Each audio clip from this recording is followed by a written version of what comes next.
So, for everyone attending and watching us live and through YouTube, I'd like to welcome Rachael Wells, who will be talking today on connection timed out, which is the impact of trauma on life, love, and purpose for performers.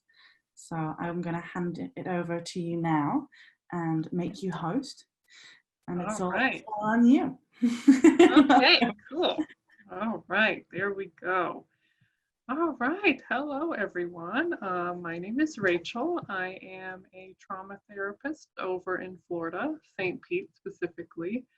I work with people that have sexual abuse backgrounds, human trafficking, borderline personality, dissociative identity, pretty much the spectrum of folks, but I do specialize in working with people in the adult industry as well. And these are just some things that I've observed. And I'm hoping today what we talk about and what we learn can assist folks in feeling like they can build stronger connection within themselves and with others. So I am boring, not really. I love my PowerPoints. I'm sorry to anyone that does not like them. They kind of help me keep track of things, give a nice visual. So that's where we'll start. But I definitely welcome questions. I love questions because it'll help me help you and kind of guide what we're going to talk about. So basically, we're covering some broad spectrum things from the impact of trauma, talking about meaning and purpose in life, getting to know ourselves, really in order to build stronger bonds with others. And I'm focusing especially on other people that support people in the industry or other people in the industry. Because I see that some folks feel like there's some issues in connecting and finding other people that do the work that they do so they can feel understood. So let's go. Okay, so what we'll cover, I know I kind of just touched on that. How to learn more about ourselves in some easy ways, some difficult ways, giving you some places to begin if you're starting that journey of self-improvement, self-healing, or even just thinking about these things. What are some blockages to connections that we have within ourselves, others, and this can be friendships, relationships, family. We're really talking about people to people, any kind. Some barriers in the industry to connection, some isolation issues, connection, and ways to bring some of that bonding to all different types of your life. I'm going to give you some more practical ways and some more things to think about. Okay, so let me move my screen. I can't even read my own thing. Okay, know thyself. So I love to be cheesy, but for real, before we connect successfully with others, we really need to know what's going on within ourselves. So a lot of us, I think, run into some barriers of no one understands me, people don't like me, I never seem to fit in, every time I get something good, it's taken away or it fizzles out or something. I'm sure we've all had those stories. And sometimes it becomes, as I'll go into later, a bigger story about that we tell about ourselves. So there are some things that we need to know before we can really get those strong bonds with people. And we need to know what are our needs, wants, feelings, and boundaries. So what are we okay with? What are we not okay with? What do we need? What do we not need? I'll give you an example. So for instance, I consider myself a pretty low maintenance friend. That's kind of how I term it. I, don't have to be texted or called a lot. I'm pretty low key. Do not like people calling me. That might be some socially awkward stuff that I deal with. So I'm pretty good independently. Does that make me better or worse than anyone? No. Do I prefer people like that for me? Yeah, So maybe I tend to bring people in my life that are a little more introverted, people that are a little more busy. Whereas a close friend that I know really needs people to have a back and forth throughout the day. They appreciate feeling connected with multiple people. So we want to know what we're looking for. Are we looking for talking all day? Are we looking for check-in calls? Are we looking for someone that gets us on an emotional level? Are we looking for people with shared interest? What are our values?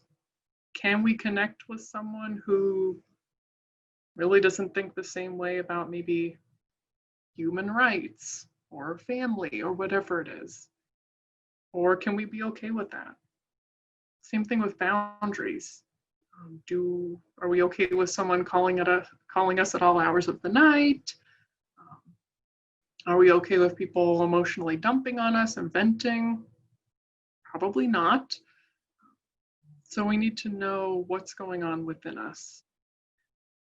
Talking to others we respect. What I mean by that, as part of knowing ourselves, is get an idea of what other people see us as.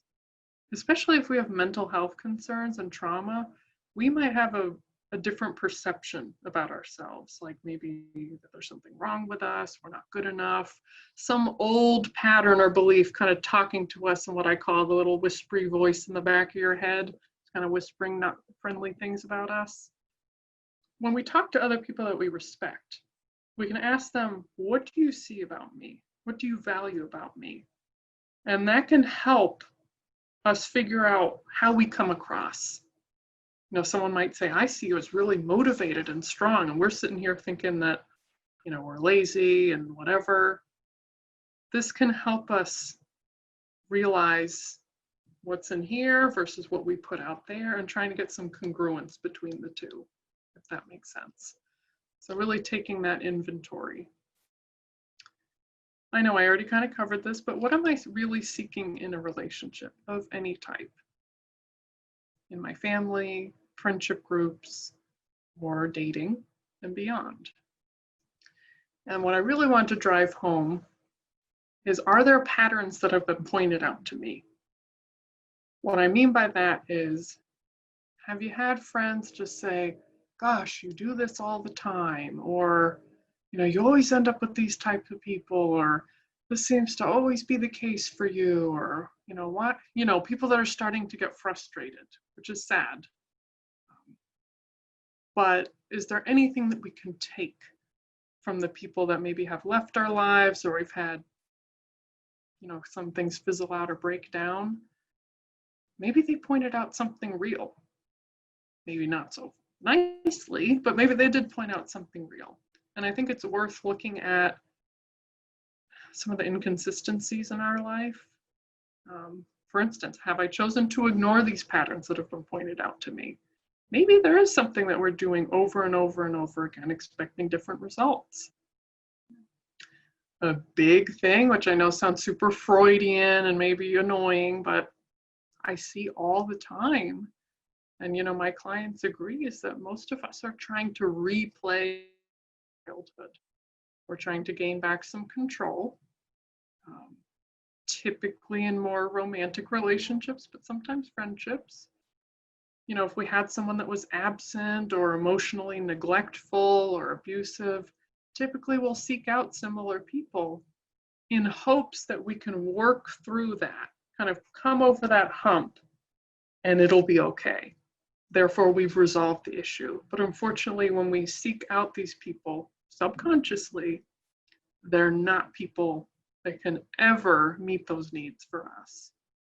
So that brings me to, do I have a type? Something to think about. Maybe, again, people have pointed it out, or we've noticed.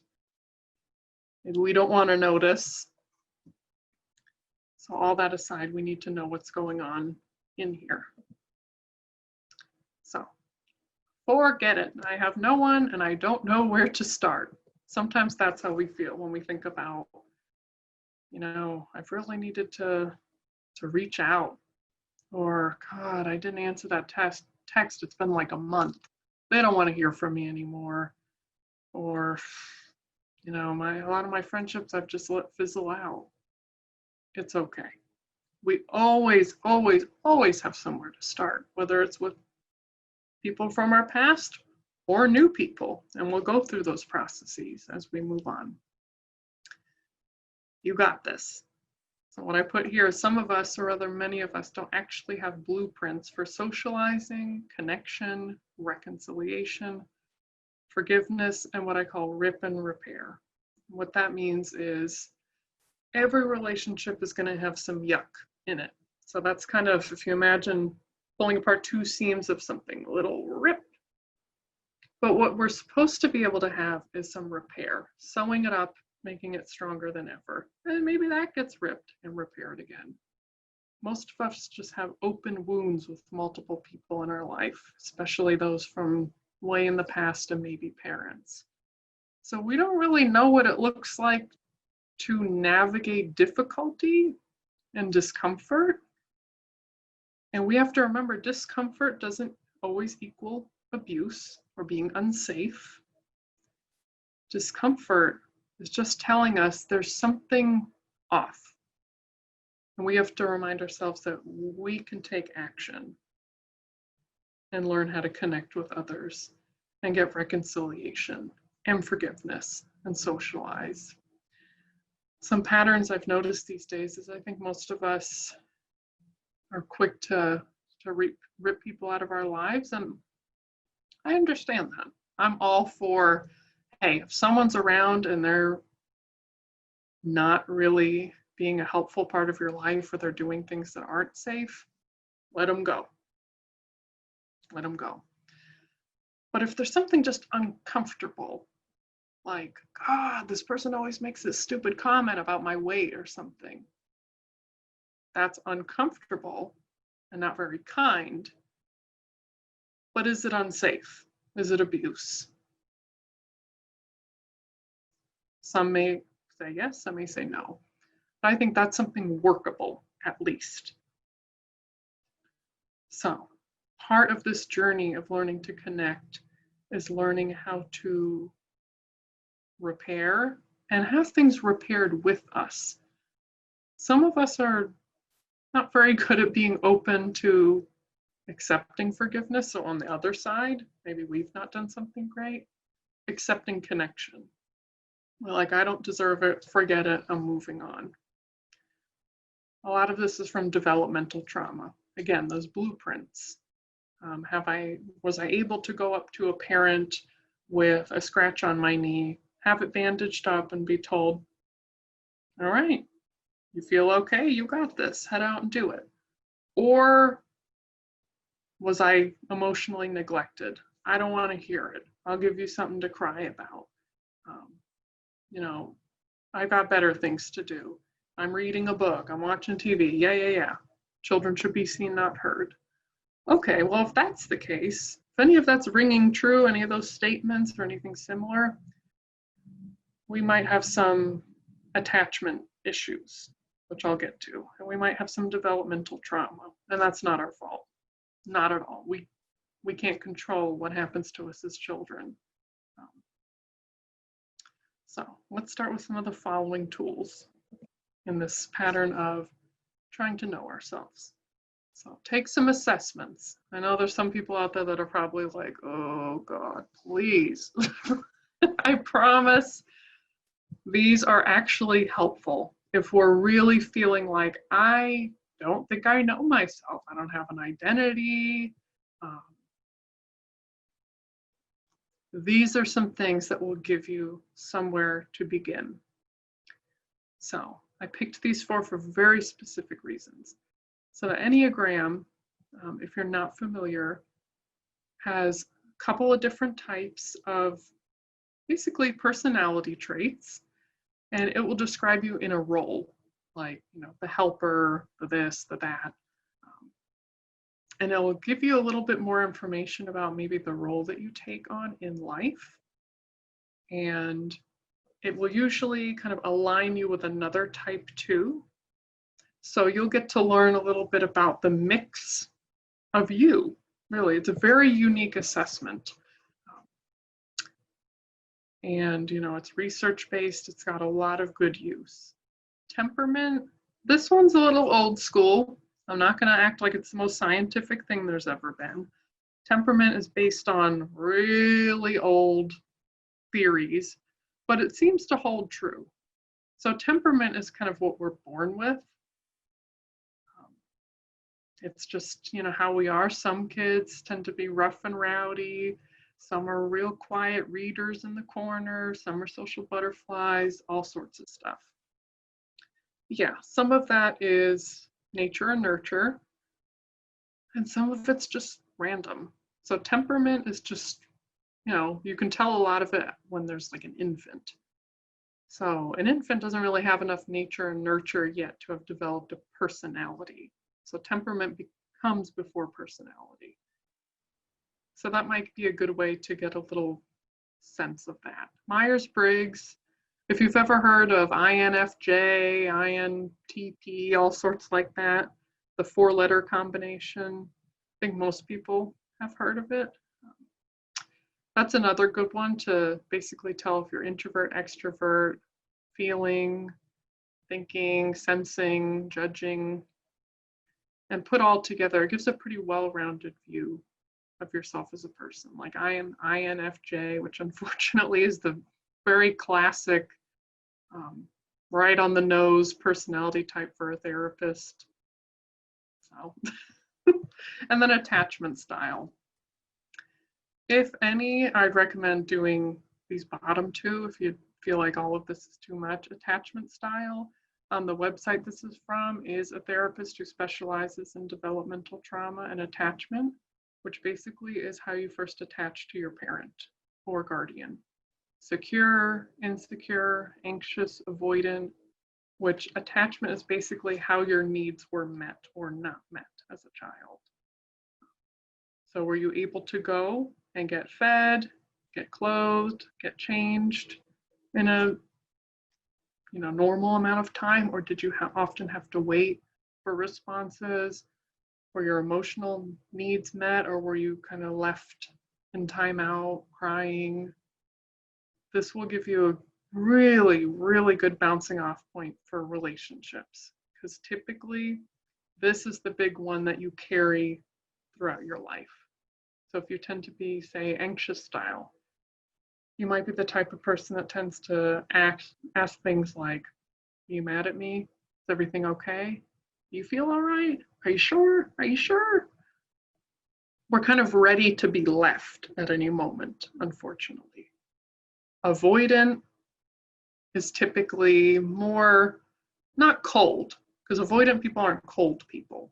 It's just that more like stoic, not really touchy-feely, not interested in all that stuff. And we tend to attract the opposite. So avoidant and anxious will often pair up. So you have one person who's like, please, please, please, like I need some words of affirmation. I need some love. And this person's like, and then it's like chasing avoidance and back and forth. Yeah. Okay, so just some quick therapeutic options for connection issues. This is kind of taking it to the deeper level, and maybe something to talk to your therapist about if you are seeing someone. If you're not, there is a boatload of incredible therapists through Pineapple that I know do some of these things. And if not, you may not know. Your therapist may do one of these things. They just haven't talked about it. EMDR, I would definitely recommend looking it up. It's a great way to heal past, present, ongoing trauma. Definitely looks at connection and attachment issues in a deep lens. Brain spotting, similar. Somatic experiencing, lots of body connection. Same with trauma-sensitive yoga and pet-assisted therapy. Why I put that there is a lot of people learn their connection through animals. So when I've worked with people that have very severe dissociative identity disorder, formerly known as multiple personality disorder, people that literally had like severe emotional neglect, sexual abuse, no connection, no nothing. Horses, especially, sometimes well-trained dogs, literally teach boundaries, needs, wants, and safety. So if these are some options that are available to you, or you just want to look into them, especially trauma-sensitive yoga, that's just really finding the right yoga teacher and studio or therapist who does those things.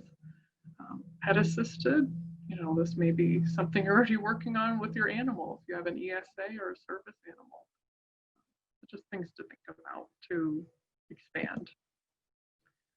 I'm a little hesitant to bring up this video because watching videos on Zoom has historically been questionable, so I can give it a try.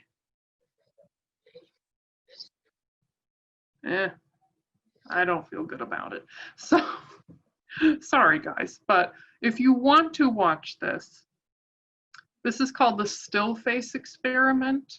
It's a very famous experiment, and basically what I wanted to show you, but I realized that Zoom will probably be pretty sketchy with a video, is what is happening is in this video, they're showing attachment on a very basic level. So honestly, when I show this to a lot of my clients, it gets them pretty tearful, and it typically always makes me bawl my eyes out. So maybe it's better that we don't, because in a way it can be somewhat triggering.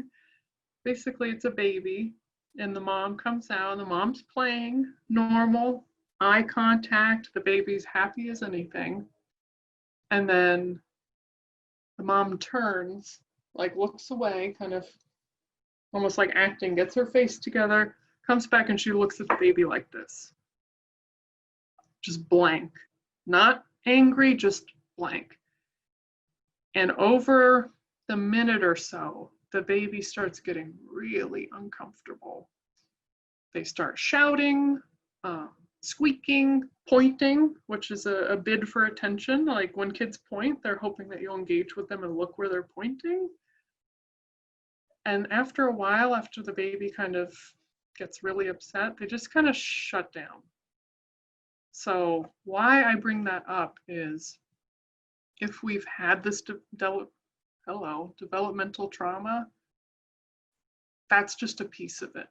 Imagine this baby who's grown up with a very caring mother experiences disconnect for like a minute or two and is so upset and then just gives up. So like that avoidant or disorganized attachment. I can't trust you to meet my needs. You're not looking, you're not talking to me, you're not laughing with me. I'm done. Imagine if we've experienced that over and over and over again, from infant, toddler, young kid, adolescent, young adult, with a parent or parents or guardian. And maybe it's been even worse. Maybe we did go through neglect or abuse. So I show that to explain that this sticks with us. Once we learn other people can't do anything for me, we shut down. Literally, the connection is timed out. The baby's like, you can't do anything for me. How fast a child believes that they're on their own. So that's why, if you want to watch it, I would definitely recommend it. Okay, there we go. I love this picture.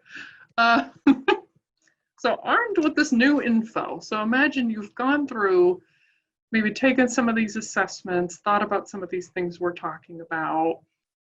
Maybe you're in the process of some of these therapies or some self-healing, some reading, whatever way that you're healing, which all are valid. You're excited to share with your friends. You're like, oh my God, I had this breakthrough in therapy the other day, or I just read this and everything made sense. When all of a sudden you get these really lovely responses.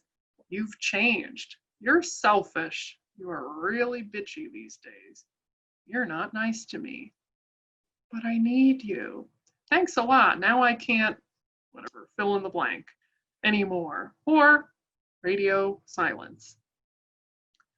I put these out here so we could visually see them and hear them, because this might be ringing a bell for some of you out there. Oh, I heard that. That made me feel pretty bad. That shut me down. This is what people do when we start to change. Even the best people. We're human. We like to get our way. It's okay. I am all about the complexities of humanity. There's no shame in our game. As humans, we like to get what we want. We like people to do what we want them to do, because that's kind of the way, especially if we've just kind of been taught that, culturally, really. So these are some reactions that a lot of people that I've worked with, including myself, get. You're like, you know what? I'm not going to be able to have you come over to my house and do laundry anymore. Or, ooh, you just asked me to watch your kid tomorrow at 8 a.m.? And you're sitting there looking like it's 2:30. I can't do that. Or, recently I've noticed that I don't feel like this relationship is balanced. I noticed that you share a lot with me, and I don't feel like when I do the same that it's equal. Or, I need you to let me borrow $20 right now. Well, if you need an answer right now, the answer is going to be no. Some of these boundaries that we set, this really happens when we start learning, you know what, I've not been okay with this stuff for ages, and I have resentment. And usually we have more resentment towards ourselves than the other people, because we've shut our voice down, shut our gut down, because our gut will always tell us when we want to say no. It'll be screaming. It's like, no, I don't want to watch their kids tomorrow. Or, no, I don't want to give them money. And then our mouth is saying yes. We build a lot of anger up for ourselves, and then we take it out on them. Oh, they're bitchy. I can't stand them. Oh my God, they annoy me all the time. This is boundary stuff. So these things you'll hear, this is because you've changed the situation. So if you've been doing something for someone for X amount of years, months, weeks, there's an expectation. Both of us have probably set it up. We're giving them what they want, they're asking, they're getting. So then when we suddenly say, oh, pump the brakes, we get, ooh, you're really selfish. I can't believe you would do this to me. You know what I've been going through. Hold on, we're not responsible for that. We might feel like we are, and I know maybe some of you out there are thinking, oh, but I am, or but I need to be a good friend. A good friend doesn't have to enable. And when people ask us to enable, we don't need to do that.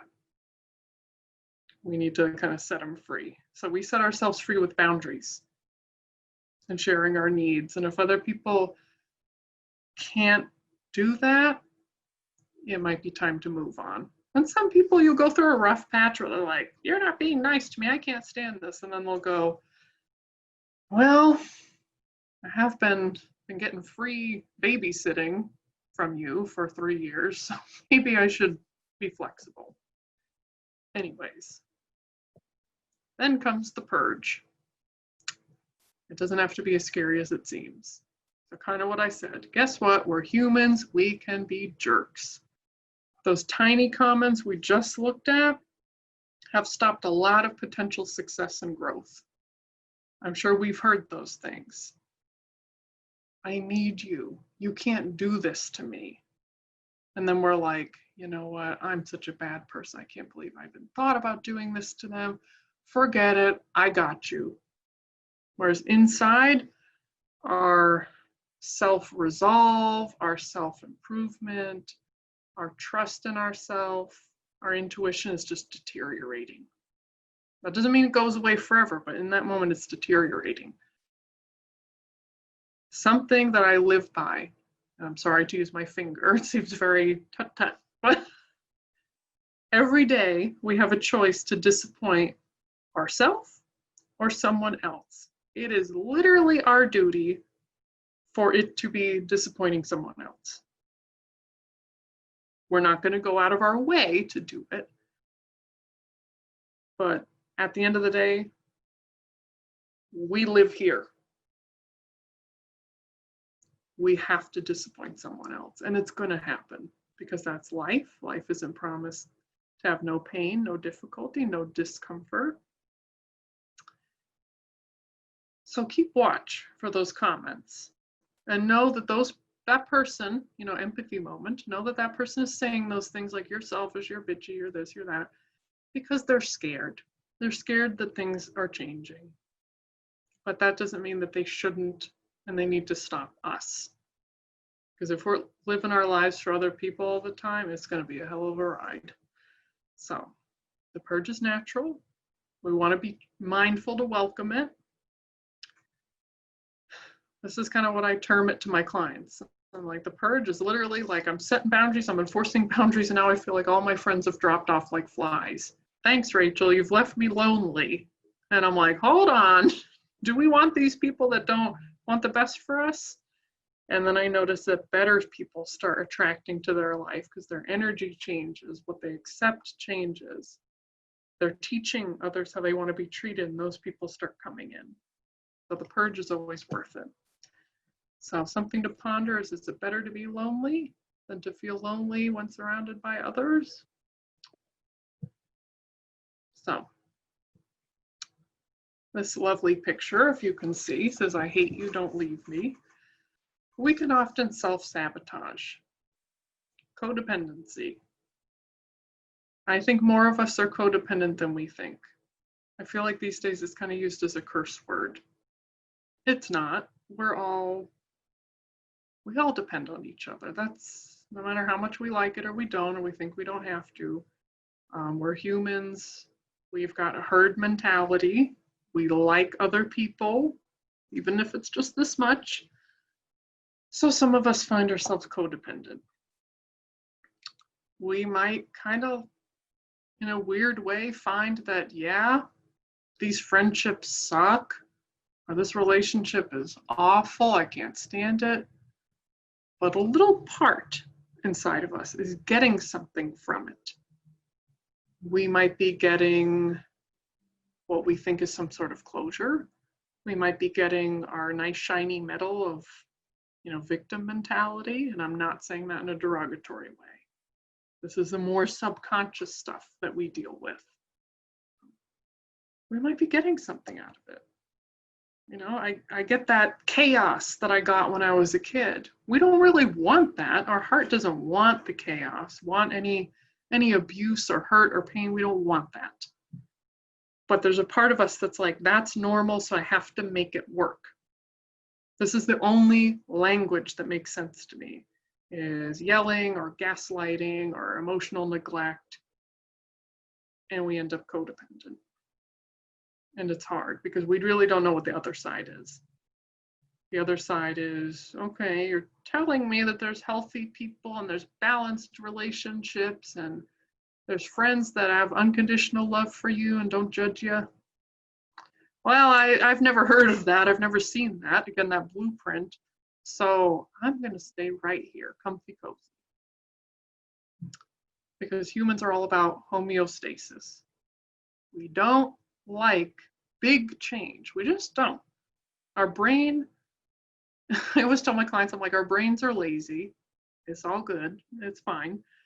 It wants to maintain the least amount of change possible. So this is why all this stuff is such a fight. We have to fight our brain that's like, I'm sorry, can you please stop changing things? I need you to be right here. And we're like, no, set boundaries, leave a relationship, get out of codependency. And the brain's like, oh my God. So if this hits home for you, think about it. And my reason for this picture is sometimes this is what the duality of our relationships look like, friendships, anything. I hate you, but don't leave me. I need you gone, but there's a reason I need you here.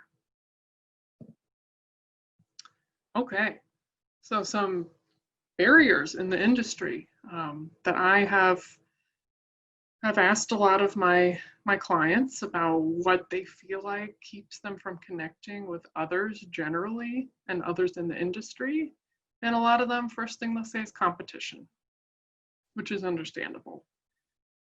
I think especially in these quarantine days where I've seen a lot of people add on to their day job, service industry, healthcare, whatever they're working in, adding on like an OnlyFans or a campsite or something like that. The market is fairly saturated right now. And I think a lot of people get scared that like, okay, if I don't think, I've heard this, I've heard people share this with me, that they're worried that people will be taking their ideas if they get too close to someone. What if I've got, a good fan base, but what if they want to see this person now? Or what if we have similar content? Or I don't even want to deal with it. That's a big issue. I think generally, in my time in the industry itself was, when you meet someone, sometimes you almost feel like you're assessing the competition instead of just, hey, this is another person, they do similar work to me, let's see how we can collaborate or get done with this shoot together, or what can we do to make this work independently or separately. High rate of trauma in society, just generally, there's an extreme high rate of trauma of all different types, especially sexual abuse, but certainly neglect, physical, emotional abuse, absolutely. And then there seems to be a high rate of trauma in people that do more independent-led work. So obviously, a lot of people in the adult industry, I would apply this to. A lot of people on cam sites, OnlyFans, when you're sitting at home editing your vids and then you've got to go take on a shoot and you've got to go meet with people. Yes, you're still interacting with others, but most people that I know are doing the bulk of their own work solo. Same thing with other independent-led work. Some people that do like mobile massage, and I know for me, I tend to work solo in the place that I'm at. That's just a commonality that happens. The rate of sexual abuse and assault is 1 in 4. That's usually said for just women, and about, I think last numbers for men were like something like, last thing I heard in the past couple months was like 1 in 16, which I don't buy. I think it's a lot higher. So there's very high rates of trauma, which of course is going to develop into impacting our connection. Campsites and their customer base. Anyone listening to this, if you are usually like a live cam model who's chatting with your folks, dealing with tips, putting on cam shows, no hate to the good customers out there, but I've seen a lot of very difficult customers, or not even customers if they haven't even paid yet. People that will hem and haw about, getting a higher account, getting verified on the site. They won't tip, they're sitting and they're taking up someone's time and work, or they're bullying someone for something, or they're demanding things, or they're actively abusing the model. This leads to a lot of isolation and connection. Works on a campsite, and their customers, like some are amazing, but the ones that I've seen can be really intense. And that person will often walk away just so exhausted and overwhelmed. And if that's your day in and day out, you may start believing like all people are like this. all people are users or unkind, or people are going to make fun of me. Whorephobia, let's just put it out there. People being, in quote, general society outside of the industry, people being really misunderstanding of sex work, cam work, industry work, like either fetishizing it or like, oh, that's so cool, or like, can I get some free stuff, or demeaning it, getting very moralistic with it. All these, part of that, whorephobia is people thinking, oh, these people can't be good partners or good friends, or they're always, wanting to have sex, or like, the stuff that I hear is just completely absurd about these ideas about just people doing their work, really. That leads to a lot of heavy isolation of like, well, if I try to go outside my niche here of like other people, are they going to understand me? Or are they going to say the same old stuff that I hear and see online of like, I won't make a good partner, I won't make a good friend. Can they get free stuff? Can they teach me how to do it? Oh, it's so easy, all this stuff. And part of that is masking. So masking is what, those of us past, current in the industry, where you mask, you pretend that you've either never done or aren't doing that work. And that makes it really hard to connect.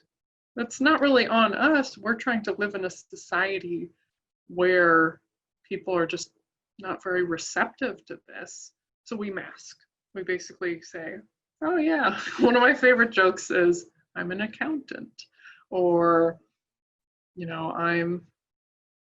I do dance, or I do something very like vague. And it makes it hard for us to be our whole selves, to be able to say to someone, I'm in the industry and here's what I do, and I do kink work, and then someone going, okay, cool, I'd like to hear more, thanks for sharing. That can be a rare occasion, so we mask. So part of us is always undercover, and that shame can build from that, even if we don't have any. So sorry for all the words on this slide. It's coming towards the last slide here. Where to connect? And I literally put it here, I hate to say it, but Zoom. I'm literally on Zoom all day long, so I get it. We can get zoomed out. It does feel more replenishing if you want to be there. Like, I'm really glad to be here right now, and I'm hoping that whoever's watching this is glad to be here with me. But if you're on your 15th work Zoom, you're probably like, oh my God. But this is the world right now. So, so many things are on Zoom. I'm not saying that you need to be booked up on it all day with all sorts of groups and connections, but when we're thinking outside of the box, living in this world, it may make it easier for us to connect with people that we wouldn't have talked with before. That's kind of why I put it there. Support groups for your specific needs. And this, I know I put a lot of stuff here about like mental health and life, like grief, bipolar, PTSD, autism, parenting. It doesn't always have to be about like something that you maybe feel is a negative in your life. There's support groups out there for all sorts of things, living in a healthy way, supporting, self-healing. There's all sorts of random support groups, women to women groups, just real basic stuff. So it's out there, even if you just type into Google. I've typed in like bipolar support group, and I have found list of online, I know it's weird, but it's there. So at least it's a place to start. I put church here, and I put yes, I know, because most people when I say that, they're like, that ain't really my thing. But if it is your thing, it's out there. Most religious places, spiritual, houses of worship or beyond, including alternative healing and other things like that, usually have like Zoom services or things that you can jump in on, meditations, all sorts of stuff. So whatever is really your church, that's kind of how I meant it, is not just a religious, but maybe a more spiritual institution. most of these places are going online or finding ways to go out in the community that's safe. So something to look in on, especially if you've been doing some spiritual journey work and you're like, maybe I could check out that again. Recovery groups. I put they go beyond their namesakes, because most of the time when I say AA, NA, Al-Anon to people, they're like, I don't want to go there, Rachel, leave me alone. Like, what am I going to do there? There's a lot more that goes on there. So I'm not saying that 12-step is right for everyone. There's a lot of times that does have a religious base. There are some other groups, like I think it's Smart Recovery. There's groups that are non-religious, and then also there's groups that no one ever talks about, like Codependence Anonymous, Sex Addicts Anonymous, dealing with trauma. There are recovery groups that go beyond kind of the usual ones you hear about, and then the ones that you do hear about, they typically have about like 10 offshoots. So if you don't want to sit there and read the big book and deal with the 12 steps, you might want to go and hear a speaker. Because what the whole point is trying to connect you with people that may understand you. Not everyone with the same background will understand you, but they might. So it's worth a try. Building more structured support from industry friends. I've heard an excellent idea where this group of women got together to basically teach about tech, like different little things they didn't know about all the sites they're on, like ManyVids, OnlyFans, and stuff like that. And each would give like a little mini presentation about, hey, here's a function maybe you didn't know about. So it was a way to connect and laugh and also learn. And they created that. No one did that for them. If you don't have support from folks in the industry, reach out. Pineapple is an excellent resource. They've got the 7 Cups of Tea folks. They've got pretty much, if you reached out to anyone, therapist, folks that are, more in kind of the management position, you will find a way to connect with someone. It's as simple / as difficult as just saying, hey, I'm looking for someone like me. I really want to reach out. Create your own group. And this is so silly. I'm sorry I had to add this in.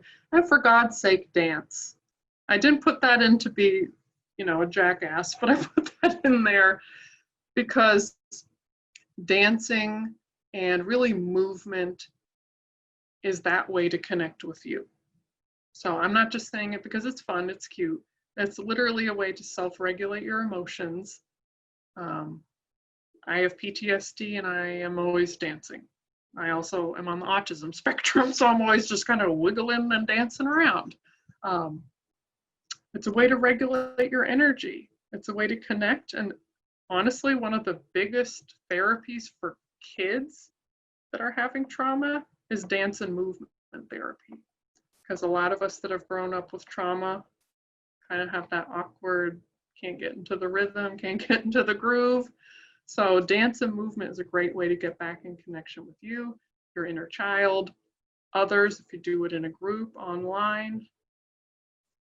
I just want to leave you guys with, there's a lot of options. It may not seem like it, but the more you look and the more you feel that you're allowed to look, it's there.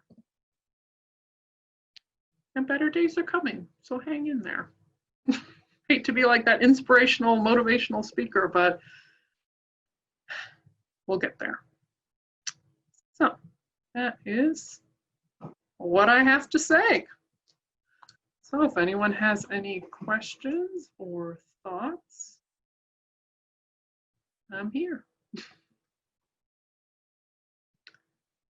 I opened up the Q&A thing. I don't think anyone asked anything, so.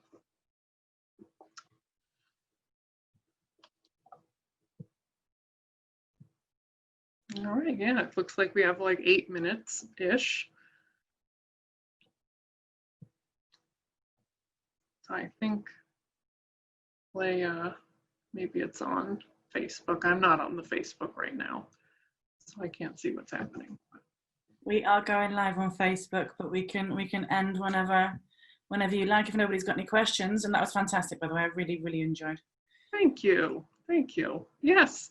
So basically, whoever's watching, I really enjoyed chatting with you. If you ever need anything from me, my page is up on Pineapple Support, and my email is Rachael, Rachael, and then LMHC@gmail.com. If you have any questions about what you heard, want any extra resources, anything I said that you heard and were curious about, just let me know. And you can also reach out to Pineapple Support, and I can pass on your email address if no one got that written down. Yes, 100%. Fab. Thank you so much. Yes, thank you. It was so nice to see you. Hopefully I'll see you again in person very soon. Yes. All right. Take care. Bye-bye. Bye.